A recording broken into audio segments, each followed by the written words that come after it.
પુરુષોત્તમ માસનો છેલ્લો દિવસ, એક એવું દાન જે આખા જીવનનું ભાગ્ય બદલી શકે. નમસ્કાર મિત્રો, શું ખરેખર પુરુષોત્તમ માસના છેલ્લે દિવસે માત્ર એક દાન કરીને આખા મહિનાનું પુણ્ય મેળવી શકાય? શું શાસ્ત્રોમાં ખરેખર એવી કોઈ વાત લખવામાં આવી છે કે જો કોઈ વ્યક્તિ આખો મહિનો વિશેષ ભક્તિ ન કરી શક્યો હોય તો પણ અંતિમ દિવસે ભગવાનની વિશેષ કૃપા મેળવી શકે? અને સૌથી મહત્વની વાત, એવું કયું દાન છે જેને શાસ્ત્રોમાં મહાદાન કહેવામાં આવ્યું છે અને જેનું ફળ અનેક ગણું વધીને મળે છે? આજના વિડીયોમાં આપણે આ બધા પ્રશ્નોના જવાબ જાણીશું. સાથે સાથે એક એવી પ્રેરણાદાયક કથા પણ સાંભળવાના છીએ જે બતાવે છે કે કેવી રીતે એક ગરીબ વ્યક્તિની નાની ભક્તિએ ભગવાનને પ્રસન્ન કરી દીધા હતા. તો વિડીયો અંત સુધી જરૂર જોતા રહેજો, કારણ કે છેલ્લે હું તમને એવી એક ભૂલ વિશે પણ જણાવીશ જે ઘણા લોકો અજાણતા કરે છે અને જેના કારણે દાનનું પુણ્ય ઘટી શકે છે. મિત્રો, પુરુષોત્તમ માસને હિન્દુ ધર્મમાં અત્યંત પવિત્ર માસ માનવામાં આવે છે. આ માસ દરમિયાન કરવામાં આવેલ જપ, તપ, વ્રત, પૂજા, પાઠ અને દાનનું ફળ અનેક ગણું વધી જાય છે એવી માન્યતા છે. પરંતુ જ્યારે આ પવિત્ર માસ પૂર્ણ થવાનો સમય આવે છે ત્યારે અંતિમ દિવસનું મહત્વ વિશેષ રીતે વધી જાય છે, કારણ કે આ દિવસ માત્ર એક મહિનાનો અંત નથી. આ દિવસ આખા માસ દરમિયાન કરવામાં આવેલી ભક્તિ, શ્રદ્ધા અને સાધનાનું સમર્પણ છે. અને તેથી જ ઘણા ભક્તો આ દિવસે વિશેષ પૂજા અને દાન કરે છે.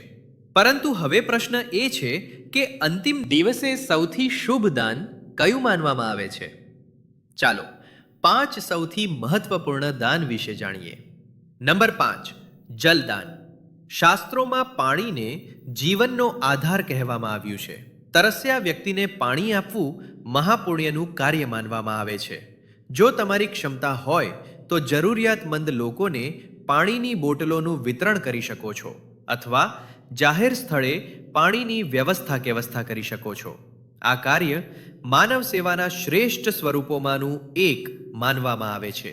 પરંતુ હજુ આગળ જે દાન વિશે આપણે જાણવાના છીએ તેને વધુ શુભ માનવામાં આવ્યું છે. નંબર 4, ફળદાન. ફળો પ્રકૃતિની ભેટ છે અને તેથી તેને સાત્વિક દાન ગણવામાં આવે છે. ઘણા ભક્તો મંદિરો, આશ્રમો અથવા ગરીબ પરિવારોને ફળોનું વિતરણ કરે છે. આ દાન સેવા અને આરોગ્ય બંને સાથે જોડાયેલું છે. પરંતુ હવે જે દાન વિશે આપણે જાણવાના છીએ તે ભગવાન વિષ્ણુ સાથે સીધું જોડાયેલું માનવામાં આવે છે. નંબર 3, તુલસી દાન. તુલસી ભગવાન વિષ્ણુને અત્યંત પ્રિય માનવામાં આવે છે. તુલસીનું વાવેતર, સેવા અને દાન ત્રણેય શુભ માનવામાં આવે છે.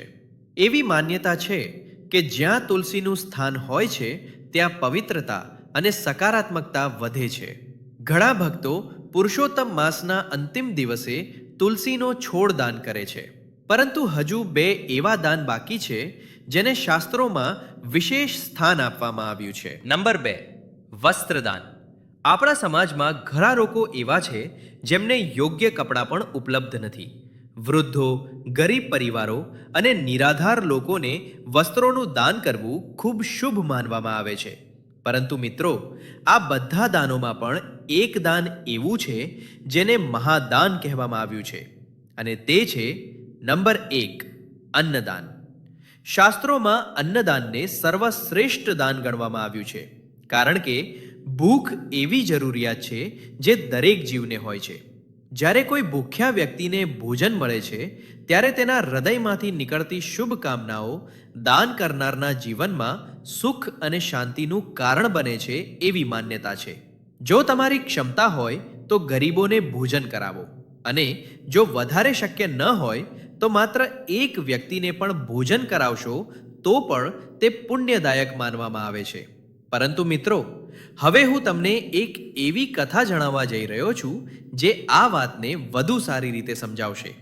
એક ગામમાં એક અત્યંત ગરીબ માણસ રહેતો હતો. તેને સાંભળ્યું કે પુરુષોત્તમ માસમાં દાન કરવાથી વિશેષ પુણ્ય મળે છે, પરંતુ તેની પાસે દાન કરવા માટે કંઈ ખાસ ન હતું. આખો મહિનો તે ચિંતિત રહ્યો. અંતિમ દિવસ આવ્યો. તેણે પોતાના ઘરમાં રહેલું થોડું અનાજ ભેગું કર્યું અને એક ભૂખ્યા વૃદ્ધને આપી દીધું.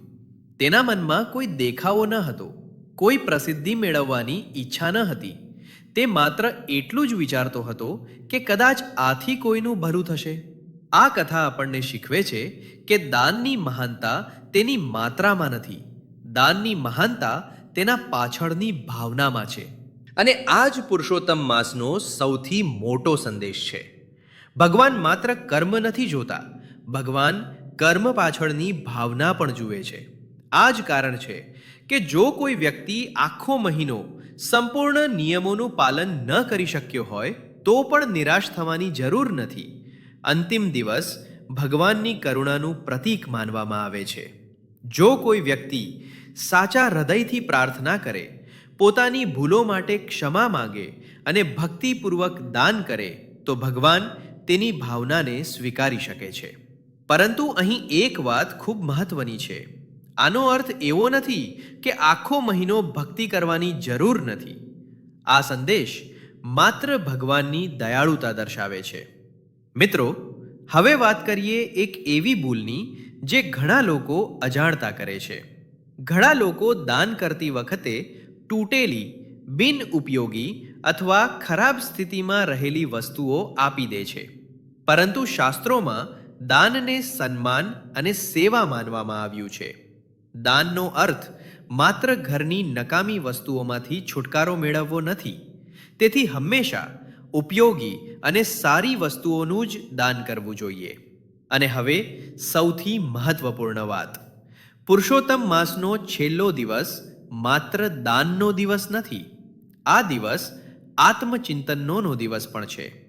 પોતાને એક પ્રશ્ન પૂછો, શું આ માસ દરમિયાન મારા સ્વભાવમાં કોઈ સકારાત્મક પરિવર્તન આવ્યું? શું હું પહેલા કરતાં વધુ ધીરજવાન બન્યો? શું મારા મનમાં વધુ કરુણા આવી? શું ભગવાન પ્રત્યેનો વિશ્વાસ વધ્યો? જો જવાબ હા હોય તો સમજજો કે પુરુષોત્તમ માસનું સાચું ફળ તમને મળવા લાગ્યું છે. કારણ કે શાસ્ત્રો અનુસાર સૌથી મોટું પુણ્ય માત્ર ધન પ્રાપ્તિ નથી, સૌથી મોટું પુણ્ય છે આંતરિક શાંતિ. અને વિડીયો પૂર્ણ કરતા પહેલા એક ખાસ વાત યાદ રાખજો. ઘણા લોકો દાન કરે છે, ઘણા લોકો પૂજા પણ કરે છે, પરંતુ ભગવાનનો આભાર માનવાનું ભૂલી જાય છે. આ અંતિમ દિવસે ભગવાન સમક્ષ બેસીને જીવનમાં મળેલા પરિવાર, આરોગ્ય, ભોજન અને દરેક આશીર્વાદ માટે કૃતજ્ઞતા વ્યક્ત કરજો. કારણ કે કૃતજ્ઞતા ભક્તિના સૌથી સુંદર સ્વરૂપોમાંનું એક છે. પુરુષોત્તમ માસ પૂર્ણ થઈ શકે છે, પરંતુ તેની સાથે મળેલી પ્રેરણા ક્યારેય પૂર્ણ થવી જોઈએ નહીં. જો ભગવાનનું સ્મરણ, સારા કર્મો અને સેવા આપણા જીવનનો ભાગ બની રહે તો સમજવું જોઈએ કે પુરુષોત્તમ માસનું સાચું ફળ પ્રાપ્ત થઈ ગયું છે. જય શ્રી કૃષ્ણ.